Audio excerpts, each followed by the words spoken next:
Hi, this is Sister Hill, and I had some students reach out asking, what is a sketch? What is a draft? And really, it's a lot easier to show it than it is to write it in an email.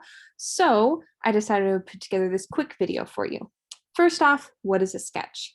Well, I want to rewind a little bit and talk about the purpose of a sketch.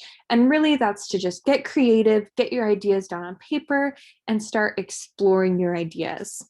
For whatever project you're doing, there's going to be a specified number of sketches that are required, so be sure you pay attention to that.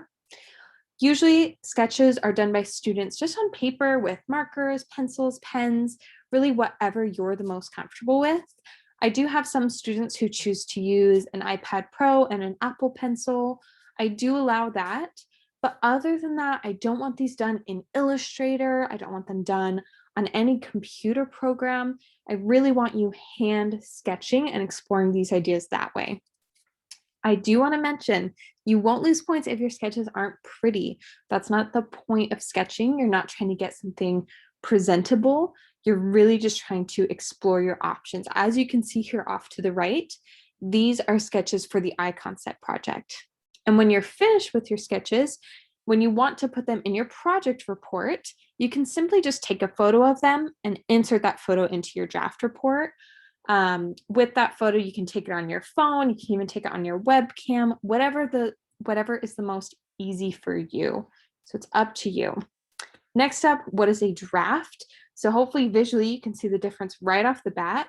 A draft of your project is completed in the outline program for that project. So for the icon set, that's Illustrator. For the creative ad, that's Photoshop. For the magazine spread, that's InDesign, so on and so forth.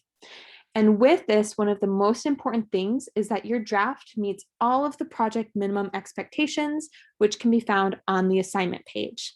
I do want to mention, the better your draft is, the less work you'll have to put in during the second week of the project, and the less revisions I will be suggesting to you in my feedback if you choose to opt into that.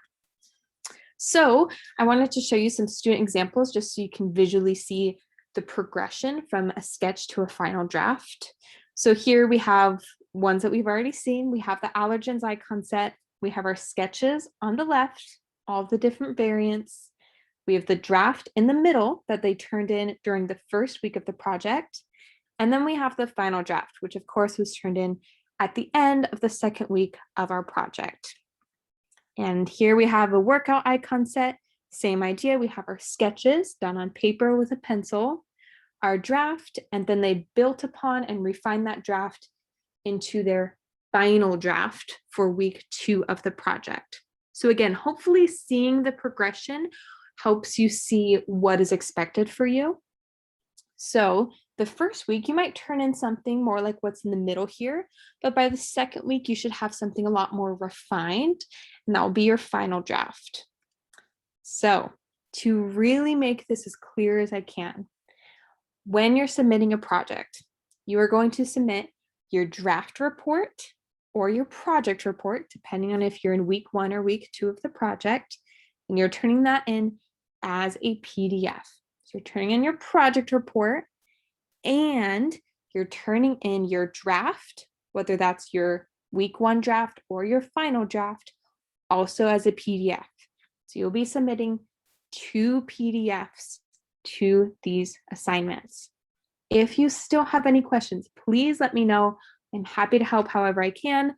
Of course, the best way to get in contact with me is to either message me here in Canvas or email me at hiller@byui.edu.